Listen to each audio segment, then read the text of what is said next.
Papa kita oteyanga, papa kita oteyanga, papa kita oteyanga, papa kita. Mbote na bino sika bozwami na mokili mobimba konda biso na nzela ya Pourim Télévision, votre canal de l'émancipation spirituelle. Canal ezo pambola bino ezo bénir bino e béni mabota na bino. Par la grâce de Dieu, tout ça me la peau, tout l'anda oabiso émission ezo pambola bino. Trop c'est trop, assez c'est assez. Oeza conduit par oabino Mosali Nzambe, l'instrument de guerre, le bishop Ezekiel Zoka. Son talibé msuabi ah zomi lobela instrument de guerre. Donc Jérémie Nzambe msaki na salu instrument de guerre, instrument à bataille. Donc nous sommes là pour na kobunda, tozawana pour na kolite, pour na ko enseigner, pour na ko mabana Nzambe na compréhension écriture. Nangito sambela bototika moma olisu na boko na Nzambe. Tendre Père te recommander moma ona boko na yo.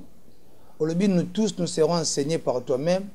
Et c'est poussé par le Saint-Esprit que les hommes parlent de ta part. Seigneur, nous voulons parler de ta part.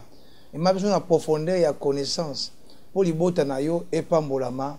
Dans combo na Yesu Christo, combo l'équipe a combo nyonso de to bondeli bona kondima.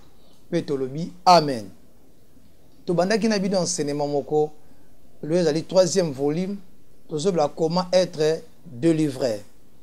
Na comment être délivré. To bela qui première leçon, ton premier point, tu vas qui pour la délivrer, ça va moyen belé. Premier moyen, tu vas qui sur Zamba pour délivrer peut la sacrifice, tu la offrande sacrificielle. N'a pas qui moi détail les belé assez concerne l'offrande les sacrifices ou qu'on délivrer moto offrande sacrificielle ou qu'on mabon somi na vie à moto. N'a pas ça qui moi détail et belé, n'a pas qui va détail on a fait et pambola qui et pamboli pe li bota na yo mais lelo alingito évoluer les sous deuxième voie to na troisième volume na biso on a la deuxième voie oyo Nzambe pe ko salela po akangola moto to o moto akoki ko lekana yango po moto azwa bonsomi na ye na kolinga to tanga na Bible na biso po to kende mosika na likambo oyo. Tozui makomi ya Nzambe na livre Proverbe chapitre 11 na bandi yango à partir verset 5 pour to comprendre yango malam. Bible biboye la justice de l'homme intègre aplanit sa voie. Bosembo ya moto o tambusa bomo ine malamu e ko fongola ye banzela lingoloba kotangu sa vie malamu, kotangu sa vie propre, et qu'on peut sa moutrer avantage sur la vie, bien aimé. Babaki sa vie, mais le méchant tombe par sa méchanceté. Il motomabe, badali ko kweya, na makamboni ya mabe o ya salaka. Babi les justes, babi la justice des hommes droits les délivre. Balobi Bosembo ya moto malamu et kangolaka mais les méchants sont pris par leur malice. À la mort du méchant, son espoir périt et l'attente des hommes iniques est anéantie. Verset 8. Le juste est délivré de la détresse et le méchant prend sa place et le prend sa place. Mais les justes sont délivrés par la science. Version M. Lebi, les justes est délivré par la connaissance. Version Louis II Lebi, les justes est délivré par la science. Mais version M. Zoloba, les justes est délivré par la connaissance. Bien aimé, en fait, tous on veut l'assurer comment être délivré. Comment être délivré? Yangoza sujet na biso otobanda ki pe tozo continuer et longo na bino pe to continuer aka sujet yango ti côté Nzambe asungela biso. En fait, délivrance nan ezanine. Bien aimé, délivrance ezali action ya ko délivrer to ya ko zala libérer sous une prise étrangère. Yango to benga délivrance. Mais dans la délivrance, Délivrance, et ça a raté ma cambo démon. Donc, tu belé, bazali koloba que délivrance existe à rater. Et au moment que pasteur a eu tant mobimba pour nous sa énergie, pour nous koloba que délivrance existe à rater. Azo ba délivrance existe à rater pour nanini. Parce que ce pasteur, pour naïe, délivrance, et ça m'a démon. Pour naïe, délivrance, et ça ko bengana ba démon. Azo confondre. Et là, on va bengi démonitisos. Démonitisos, c'est ça, action, ya bengana ko exorciser démon pa mutoko ça exorcisme, ça dit ko kamata milimo mabe ça pa mutoko chasser yango. Hein? Nous devons ça là. Nous devons s'embrier. Embrier beza nini, nous devons s'embrier ndengeni. Pour na moto azomona ke délivrance ezali faire ko bengana ba démon. Non! Délivrance et allez qu'on touche ba aspect nyon sur la vie délivrance est touché ba démonter bien aimé et touché ba démonter hein et touché ba démonter vous croyez que quand on parle de la délivrance bozo mona ka ba la plus m'embêter ba démon au moins tellement histoire batou na délivrance ça ka borner sur des démons yango monique batou baza na kokoso yango ba ke compréhension batou ça na c'était là.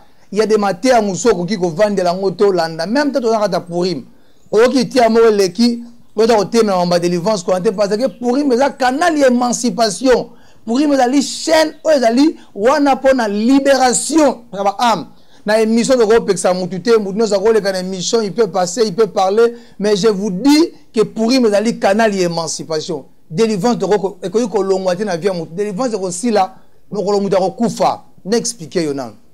Délivrance est touché par des montées. Délivrance, résout l'aspect tout. Par exemple, mbongo na yaki au Kangama quelque part. Et Kangama qui va libérer des comptes finales na oti. Tant au prier, au va dire que sambe lo bin zambe na na posa na joie délivrance, ali bilo na ngai mbongo na ngaba libérer on na zwango. Mais tant mbongo wana ba kanga ki ngoto banko kanga kyango. Et libérer mbongo wana et pêcher mbongo na. Aux hommes que tu as subi la délivrance financière. Nous avons pas démonté. Nous avons pas démonté. Et nous avons commis chrétien. À comme au Christ, nous avons posé la délivrance. Non. Délivrance, c'est ça. Coûte pour la païenté.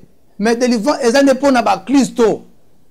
Il ne faut pas confondre la délivrance du péché et la délivrance en général. La délivrance du péché, c'est ça mon corps a été ni. Nakati ya paquet ya rédaction. Sali au Christ a pesibiso. Nakati ya paquet ya rédaction. Balobi paquet ya rédaction. Et pesibiso nyon son nakati. Babi na biso la nyon. Azala ki din. La nyon la ki din yako ouvri livre. Pe ko rompe baso. Babi e pa ya nyon ton be ko boka couronne. Babi a recevoir louange. Babi honneur, richesse. Boye batangi biloko bele oyo boko mona pa ya nyon. Mais muto aza mona nzambe. Makambo ezakata nyon aza Christ ayamba Yesu kati ne makambo azobika ngo telingo lobani ozala makambo ayebite oyo sengeli ya appliquer so moto azui connaissance wana et kati na ye appliquer yango et connaissance wana emeli avancement est-ce que moto a subi délivrance a subi délivrance est touché par domaine nyonso délivrance yaka pona ba démonter to confond la délivrance il y a possession te toute délivrance, il y a un esprit mauvais dans la délivrance en général. Délivrance, c'est tout. On a cause à démonter. Mais quelque part, ma caméra est bloquée. Les a bloqués pour un document kangiango. Mais les a bloqués pour ma caméra. Si on s'est dit à ça, les gros, ma caméra est fongwama. Alors ça, l'ango te bien aimé. Moutouana, qu'on s'est bloqué. Mambo, qu'on s'est bloqué. Mambo, marché. Tant que vous avez connaissance, wana. Appliquez yango. Likamwana bimi yango tobe yangoni. Il est délivré. Ni bien sûr bani. Na proverbe 11 otanga. Moka ba voix et ko délivrer motu. Moka ba voix on zamba ko sala pas délivrer motu. C'est la connaissance. Bible le bini. Proverbe chapitre 11. Na zone verset na 9 Bible par sa bouche l'impie perd son prochain. De baxi mais les justes sont délivrés par la connaissance. Babi, les justes sont délivrés par la connaissance. Babi, juste à délivré par la connaissance. Délivrance, c'est nzambe ko pas mutu. nanzela ya connaissance. Tant to bongo li motema toyebaki ke nde toyambi Yesu tozwi da nyonso même Bible ezolobani quand sa puissance divine notre qui contribue à la vie et à la piété babakisi au moyen de la connaissance de celui qui nous a appelés par sa propre gloire et par sa propre vertu. Donc quand vous avez la connaissance de celui qui nous a appelés par sa propre gloire et par sa propre vertu, c'est alors tobandi connaissance dans le domaine sozo bien aimé et zali ko tindika banda ko bika bon somi na yo. Donc vrai délivrance zali connaissance. Vrai délivrance à connaissance. Donc Dieu peut délivrer quelqu'un par la connaissance. On a un exemple. Mouta doit traverser temps. Moko mbongo za raté. Mais mouta na salaka. Chaque fois que mouta na zumbongo. Après fin du mois comme il se connaît comme il comme il passe. Oh mouta zo nyo koma. Et ça a deux raisons. Et comme ça mouta nyo koma magazo mbongo zo pour rester. Un, comme ça mauvaise gestion mbongo. Ah gérer mbongo ne mabe. Mouta se bo pese connaissance. Ngola ki sieke comment on gère mbongo les gens ba démoter. Yo gère mbongo mabe. So zimbongo le nyonso bomba raté osala boete yango to nyokama. Tant bola ki si mouto na si la gestion. Au moins que mouto na a commis délivré la crise financière. Il est libéré la crise financière. Bon point de gestion na ko gérer salaire na ye, tia si sera mois. Bien aimé moni que mouto ko le asunza la té parce que moto oyo a commis délivrer la crise, a commis délivrer la crise financière. Bien aimé. Tu vois? A commis délivrer na makambeta limbongo parce que ba la kisiye. Bilo musuna vino etika yoka so aussi connaissance. Mutusa azumbongo bana babeli, azumbongo bana babeli. Soka mbongo wena katanda fo malade ya. So imbongo esima ade sili. Oh, muto tamso kanga ba démon. Mais tamso esa nango ba démon te. Po Bible solo banini. Muto apesa ka di Malachie chapitre 3. Obana verset 10 ozo kita. Ba lobi ke muto apesa ka di nzamba ko protéger biloko na ko protéger même muto alinga dévorer biloko na. Muto apesa ka dimte. Muto apesa ko offrande te. Muto apesa ke loko te. Fortune les a protégés te. Il n'y a pas une police d'assurance pour na faire naie. Pour na makambo sala ngona muto to sala ba faire et pour que ça rate. Il n'a pas la connaissance. Pour na monique comme a bonjour à boire dimanche l'église minkayulu. Ah kangi a fini moi 1000 francs boaki. Ya kanise sili vie suki na onka wana. Au moins na batu baza ba onyo comme ba faire et marcher ba marcher te. Maintenant muto ani ko ebise. Bien aimé. Pour na ko assurer police ya ba faire na yo ezo senga yo opesa ka dim na yo. Tant muto andi opesa dim. On remarqué que makambo wane bande ko sani ko bundisa esili. C'est-à-dire muto a subir délivrance. Mais délivrance o muto a subir yango asu yango nandela receive your nothing take it akwei ba don ba bimi mazu délivrance o par la connaissance. Bien aimé Daniel chapitre 9 verset 1 à 3. Peuple ne bagi na captivité. Bazo nyo komanzo ka te onzamba lo bagi na monoko prophète Jérémie mana ba ombuse kokaki et c'est là qui va bima bandeka ko nyo kama. Mais Bible so ba Daniel atangi na livre. Daniel atangi. Daniel a luki connaissance na kotanga. Babi Daniel a eu connaissance à comprendre que makambo so la biso po biso neto zaki na connaissance que tana biso liberté a bon somi émancipation et c'est kokaki. Mais biso ki ba ignorant babi Daniel a recouru na prière. A recouru na prière. Daniel a recouru na prière par rapport à la connaissance ou à ce que même batebeli bazo sambela. Ba résulter ça te passer bazo sambela sans connaissance. Au moment que Dieu peut délivrer quelqu'un aussi par la connaissance. Pour nous conclure, texte Zolobanine, les justes seront délivrés par la connaissance. Le but est que le païen, le but est que les moupakano, que les justes, au moins que moutou a juste. Batu bazo bela juste, juste a un problème. Mais le but juste a délivré par la connaissance. Même les gens qui vous prêchent, oh bazo savent que délivrance existera. Moi nanzemba ko la délivrer te. Moi nanzambe ako na problème de délivrance te. Tala bango mo batu ngo ko mona ke ils ont même des problèmes spirituels. Ils ont même des problèmes sur le plan financier, bah on a problème. Sur le plan matériel, bah on a problème. Sur le plan social, bah on a problème.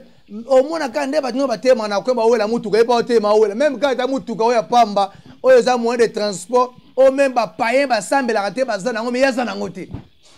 Ah nangote. Même ata wewa ndeko nangote. Yo quand dit délivrance et touche à aspect spirituel. Délivrance, elle peut quoi toucher même à aspect matériel, aspect physique. Yo rebisanga ke ndeko tikana bisa yo. Yo rebisanga ke te yeso ya kikaka uniquement pour apporter karabatu sali à âme. Mon frère, tu te mens. Tu te mens parce que yeso yemo ana mabele na discours programme na lobini. Abile sur le Seigneur et c'est moi. Quand il m'a ouais, il pour libérer ma captif. Il pour guérir bateau qui réserve brisé. Abi pour proclamer année à grâce. Soki grâce eye nakata via moto.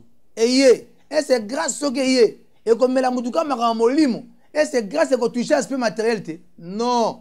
Yesu yako big sa suna mobimba. Yango na se berne église ya molinga nanga pasteur Gabe Mavu bezali sauvé parfait. Bango balobaka ye, bango bandimela Yesu. Oya big sa ka moto na mobimba na ye. Donc Yesu ata Yesu te asimba ka na molima suki wana non. Yesu to servi a big sa na musuni, a big sa na molimo, a big sa corps, âme, esprit, a big sa na aspect tout. Donc délivrance il y a ça par la connaissance. Et il est un grand temps bien-aimé. Domaine soit vu nos hommes en clarté. Oso comprendre bien te recourir ne chrétien Daniel Kenya Koluka. Pour Daniel ayeba pourquoi makambo ezaboé. Recourir bien-aimé na écriture oyeba pourquoi makambo ekende besoin na tina et loko tout. Ozo nyoko la mutu. Pas sinon soit mutu a faute à connaissance. Babete que mon peuple est détruit parce que Satan kanga bango. Mais bien que mon peuple est détruit parce qu'il lui manque la connaissance.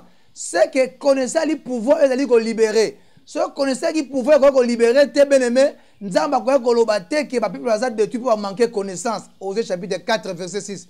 Il y a beaucoup de destructions dans via batu. Et ça pour diable et thème d'akangi bango. Il y a beaucoup de destructions dans bazangi connaissance. Il y a Wenzamba Pambola Bino. C'était votre frère le bishop Ezekiel Zoka, l'instrument de guerre. Bien aimé Nzamba Pambola Bino. Tokutani susu mbala sima na tranche na biso émission trop c'est trop assez c'est assez sans la question to zape wana tuna biso ya wenzambe apambola bino numéro na biso ngo dali affiché na ce écran na yo. Bye bye, à la prochaine. Papa kita te yanga, Papa kita te yanga, Papa kita te yanga, Papa kita te yanga, Papa kita te yanga, Papa kita te yanga, Papa kita te yanga, Papa kita te yanga, Papa